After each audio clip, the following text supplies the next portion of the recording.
Sri Sri media పతాకంపై తెనాలి దర్శకులు తీస్తున్న సినిమా విజయవంతం కావాలన్న ఆకాంక్షను మండల తహసీల్దార్ కెవి గోపాలకృష్ణ వ్యక్తం చేశారు. తెనాలికి చెందిన వర్ధమాన దర్శకులు నరేష్ దోనే చింత మణివరన్ దర్శకత్వంలో తీస్తున్న నూతన చలనచిత్ర షూటింగ్ ప్రారంభోత్సవం మంగళవారం స్థానిక తెనాలి రామకృష్ణ కవి కళాక్షేత్రంలో ప్రారంభించారు. తెనాలి మండల తహసీల్దార్ కెవి గోపాలకృష్ణ అతిథిగా హాజరయ్యారు.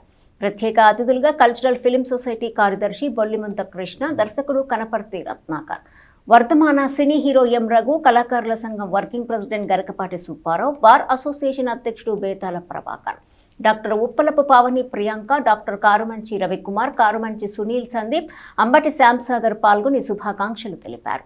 నిర్మాత మునిపల్లి శ్రీకాంత్, దర్శకులు నరేష్ దోనే, చింతా మణివరన్ అతిథులకు స్వాగతం పలికారు. ఈరోజు మన తెనాలి ప్రాంతంలో కనపర్తి రత్నాకర్ గారి ఆధ్వర్యంలో మరి దోనే సురేష్ గారు డైరెక్టర్గా ప్రొడక్షన్ నెంబర్ 1 అనే సినిమా షూటింగ్ ఇక్కడ ప్రారంభమైంది. దీనికి నన్ను ముఖ్య అతిథిగా ఇన్వైట్ చేశారు. క్లాపింగ్ అట్లాగే ఫస్ట్ షాట్ డైరెక్షన్ కూడా చేయించారు నా చేత. నాకు కూడా ఆనందంగా ఉంది. ఈ చిత్రం యూనిట్ అందరికీ కూడా శుభాకాంక్షలు తెలియజేస్తున్నాను. ఖచ్చితంగా మన తెనాలి పేరు రాష్ట్ర స్థాయిలో జాతీయ స్థాయిలో మారుమోగాలని సినిమా ప్రపంచం ఈ చిన్న సినిమా వర్ధిల్లాలని మనస్ఫూర్తిగా కోరుకుంటున్నాను. ఈరోజు మన తెనాలి పట్టణంలో ఈ ప్రొడక్షన్ 1 అనే మూవీని స్టార్ట్ చేయడం జరిగింది. మన తహసీల్దార్ గారు క్లాప్ కొట్టి ఈ మూవీని స్టార్ట్ చేశారు.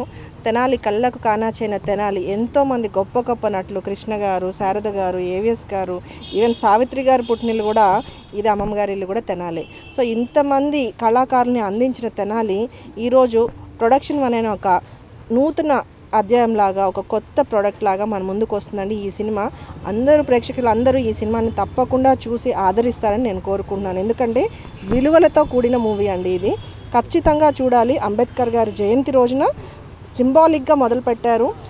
అందరి బడుగు బలహీన వర్గాల యొక్క రైట్స్ కోసం పోరాడే మూవీ కాబట్టి ప్రతి ఒక్కళ్ళు చూసి తప్పకుండా ఆదరిస్తారు. రామకృష్ణ కవి కళాక్షేత్రంతో అనుబంధం ఏంటంటే ఇక్కడ ఉన్న ఆర్ట్ వర్క్ మొత్తం నేను ఒక ఆర్ట్ డైరెక్టర్గా ప్రతి బొమ్మను నేను తీర్చిదిద్దింది.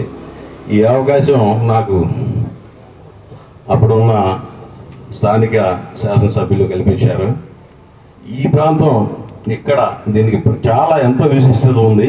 ఈ ప్రాంతం నుండి మనం ఈ చిత్రాన్ని ప్రారంభించడం వల్ల చాలా అది ఒక రికార్డు, ఒక మర్చిపోలేని జ్ఞాపకంగా ఉంటుంది.